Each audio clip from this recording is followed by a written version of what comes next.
Dame i gospodo, dobar dan i dobrodošli na još jednu epizodu Liderova podcasta. S nama je danas čovjek australskih korijena koji je nastavio biznis u Hrvatskoj. Njegovo ime je Matt Orlić, a ovu epizodu ćemo, zbog toga što je ipak njemu malo lakše, prebaciti na engleski jezik. Matt, it's nice to have you here. That's great to be here. So I don't think the Croatian public is actually familiar with you so much, but you certainly do a lot of businesses and you do a lot of things. So let's start from the beginning. You lived in Australia. Yeah, I lived in Australia. I think my entrepreneurial journey started at the age of 17. I worked with this business consulting firm in their lead generation department. I mean, there was a lot of cold calling. And when I first got there, I was horrible. I was stuttering. I couldn't put two sentences together. And literally the management said, look, you have 1 week to sort your shit out. Otherwise, you're gone. Mm-hmm. And I needed the job at the time. So I went home and I read the script probably 50 times a night because linguistics for me is a very, very weak point. And then I read it so much that I integrated it into my own mind. And then I rewrote the whole script in my own words, even though that was against company policy. But the results speak for themselves and the company didn't care. Within 3 months, I was the top lead generator in the company. And 6 months later, then I started my own shop doing lead generation for business coaches. And I guess during that time, because I spoke to business owners every day about their whole business, like the positives and negatives, what I was struggling with, it gave me a lot of insight into business in general. I think that's why to date I've had 20 different businesses in the last 17 years, because that start for me was just so dramatic in terms of all the knowledge I had amongst so many different types of businesses. How old were you back in Australia when you started your first business? So 17 to 18, I'm not sure exactly, yeah. How did that feel? Where did you take the courage from? Because starting a business as a minor is something that's, I don't know, if it's super rare. In Croatia at least, but I think worldwide as well. I don't think it should be, because when you're young, you're invincible. You've got nothing to lose, do you know what I mean?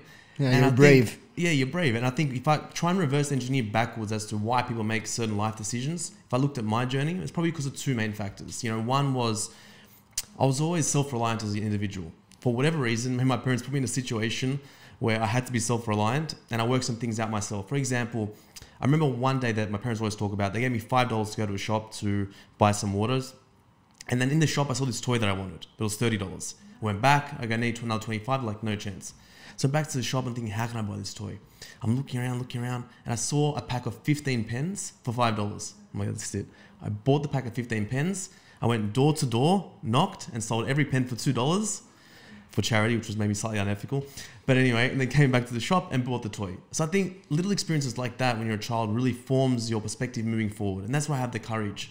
And then the second part would be seeing my dad's relationship to money. How stressed he was, how it affected his mood, his psychology, his whole human experience, and how he had to travel for work to try and provide for us. And that was like the perfect reverse role model for me. And I said, I don't ever want to be anything like that. And that's probably why I also had the courage to try and do something different. When did you arrive to Croatia? When did you move back, let's say? Not back, actually. Back to your roots, definitely. I think it was 5 years ago now. Mm-hmm. So I was 29 years old, From a lifestyle perspective, I definitely understand. Croatia is a lovely country with lovely people, beaches, good food, good people in general. But business-wise, it's I think there's way more possibilities globally. I know you still work globally, Correct. But it's still a big decision to go to Croatia and do a business here. How did you decide to come back and why was the decision made? I think there are a lot of factors, but if I was going to be completely honest, the biggest factor would be that I got to a stage in my life where I achieved some financial goals, financial freedom. I didn't have to work anymore. And I was always going to move later on. But there's this underlying pressure when you're in a city like Sydney and potentially LA when I was there for a bit as well. This pressure of success and knowing a certain fundamental psychology, like in terms of your hedonic adaptation wheel, I knew that no matter what I achieved, it wouldn't be enough in that environment. Mm-hmm. And the time I was super cognizant of this is when once I injured my leg during football and I had an operation, I was on the couch for 6 weeks and I was watching TV shows. I remember watching the show Entourage. Have you watched it? Maybe an episode or two. Yeah, okay. Well, if anyone doesn't know, it's about Mark Wahlberg and his 4 friends and he's upcoming and, girls, parties, all the rest of it. And after watching that show, all of a sudden, mindlessly, I was on my phone messaging Ferrari dealerships, Lamborghini dealerships, and 2 years before that, I bought a brand new car, the BMW i8. It was like $300,000. So there was no need for me to purchase any of this. I'm not that much of a car fanatic. But I just realized that me watching that show instilled all these seductive narratives into my mind about what I wanted. Then I couldn't help think, this ambition that I have inside about wanting more, is it related to Sydney or something that I really want? So I had to change my environment to help validate that. And that's, to be honest, that's the main reason. Because I knew if I came here, the people that I knew here, their life isn't optimized. It's more fulfillment and lifestyle. It's not as aggressive as it is in Sydney, I believe anyway, in my experience. So I wanted to see how I would think differently. What would I want differently if I came here, and how my whole outlook on life would change. So that's the main reason. You started businesses here in Croatia. What do you currently do? How do you earn your money? Okay, I don't have any businesses that actually operate in the Croatian market. I mean, you're registered here, but you have correct. your production in other countries, Yeah, which is not it's not weird. Yeah, and our team is here. Yeah, I think me personally, I've hired people from all over the world, from Sydney, Asia, America, other parts of Europe, Croatia. Not saying that because I'm here, but Croatian people are one of the most talented people that I've come across. But they lack guidance, they lack support, they lack certain fundamental belief systems. And if you can provide them that, then you can have a world-class team here at a fraction of the cost. Even though I don't pay my workers as Croatian wages, I pay them a lot more. But best example of this is our digital agency, right? I started about 7 or 8 years ago to really market our own brands, but then it became an agency. And the people that were working for me that were out of Osijek, I said to them, I've got a lot of businesses on. At the time I had 13. I said, I'm not going to build this business unless you guys want to be the best in the world at what you do. If you want to be the best in the world, I'm happy to take the risk, invest in you guys, pay top consultants, tens of thousands of dollars a month to train you to be the best in the world, but you have to want to be the best in the world yourself, to the team. They agreed, they wanted to go on that journey, and they were going to put the effort in. And it's safe to say our e-commerce media buying agency is one of the best in the world. We've taken clients from $5 million to $250 million a year. Like, no one's had results like us. And this is all from Croatian people. And people are surprised at the quality of talent here when we deliver these results. So I think starting a business in Croatia or having business in Croatia has a lot of benefits, but outside the Croatian market, obviously, because the people are phenomenal. You also own a brand called Football Supplements. Yeah. When did that story start, and how is it going right now?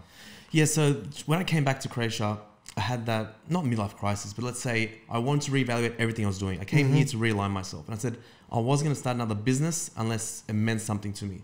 Had a layer of meaning attached to it. Because I worked with this Dr. Jack, and he explained to me his concept of authentic money versus inauthentic money. And he said that money carries data. So how you make the money is more important than how much you make. And I felt that all the business I had in the past, I didn't care enough. I wasn't emotionally bought in enough to care about it. And then what happens when you do that? All you think about is the top line number, right? Because that's the only metric. If you optimize just to make money, then that metric is just so heavily weighted on your whole outlook.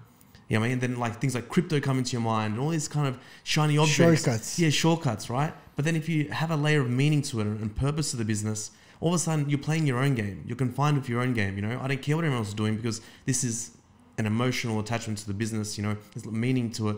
And that's when I started Football Supplements, because when I was younger, like some of your team here, wanted to be aspiring footballers, and unfortunately my body let me down. And if I knew back then what I knew now, I think it could have been different. So the hope for Football Subs is to help aspiring footballers reach their genetic potential through supplementation and nutrition. So hopefully they don't suffer the same pitfalls that I did as a player. As a brand, you collaborated with football superstars. Yeah. One of them is Ivan Rakitic. Is that a current collaboration?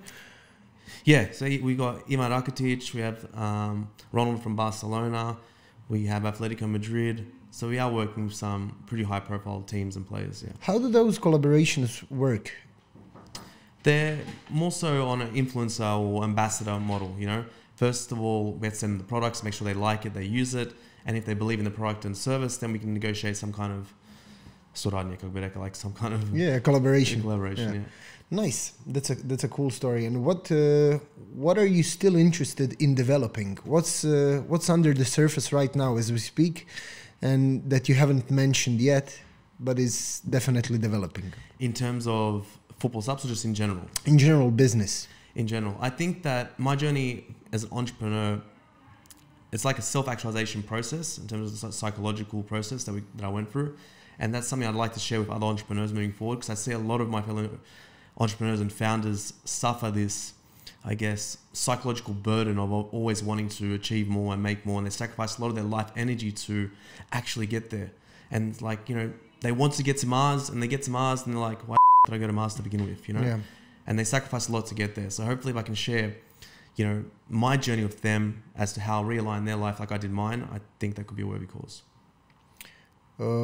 I don't think there's a secret to success, but there's definitely a good advice. What's your advice on how to become successful? Advice how to become successful? Pretty easy, to be honest. Work hard. Yeah. If you can delay your gratification and consistently do the thing you need, you know what to do, and then pay date for a later date, and you can be uncomfortable in the moment and extend your horizons to 5 to 10 years out and focus on one thing, you'll be successful. There's no doubt about it. But the trouble is, setting that plan is not the problem. It's sticking to it. Mm-hmm. You know, when you keep working and the wheels are moving, you're not going anywhere every single day, you have to understand that something is happening underground. And there's a proverb of the Chinese bamboo tree. Have you heard that?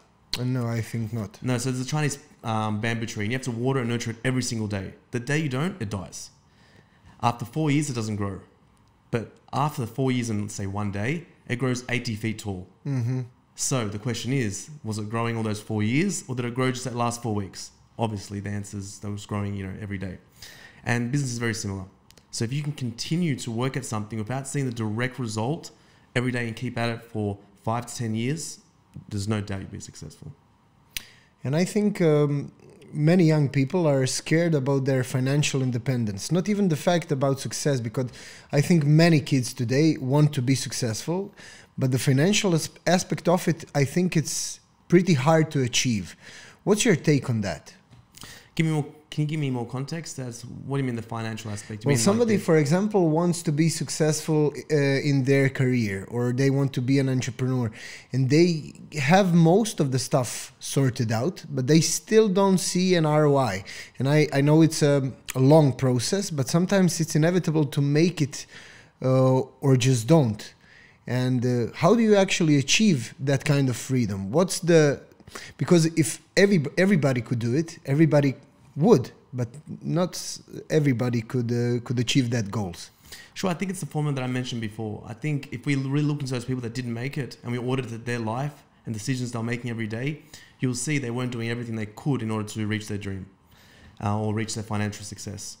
That's all it comes down to. Every time that I inspect someone that gives me that narrative and really like dig into what they're doing, you'll uncover holes like no tomorrow. They're making choices that aren't directly related to what they're saying. Their actions aren't meeting as to their goals. If that makes sense. Yeah, of course. The people who work for you, are they in general younger or older? In general, they are younger. They're under 30. Mm-hmm. Yeah. Is that by your decision? Yeah, I think what I enjoy the most about business as well is bringing someone in that is younger and giving them that mentorship and guidance and really transforming their life and expanding their consciousness. So as a company, we consistently do that.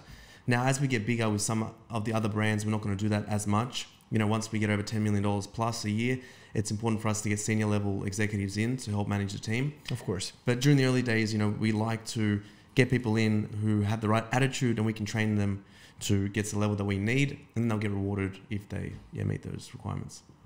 There's plenty of people watching this podcast across all platforms. Some of them are already entrepreneurs. Some of them are just young kids, some colleges, in high schools. What's your message to everybody that wants to make something out of their lives? What I've learned, it's all about focus. Pick one thing, study that one thing from various different sources, and make single improvements every single day for a long period of time. Just think 5 to 10 years out. Don't think anything less than that. And if you do that, you'll become world-class at anything you choose. Anything at all. So Matt Orlić says, trust the process. Trust the process, yeah. Hvala ti, Matt, na gostovanju. Hvala tebi. Dame i gospodo, bila je ovo još jedna epizoda Liderova podcasta. Kao što već znate, možete nas pratiti na svim društvenim mrežama, a svaka nova epizoda izlazi u ponedjeljak.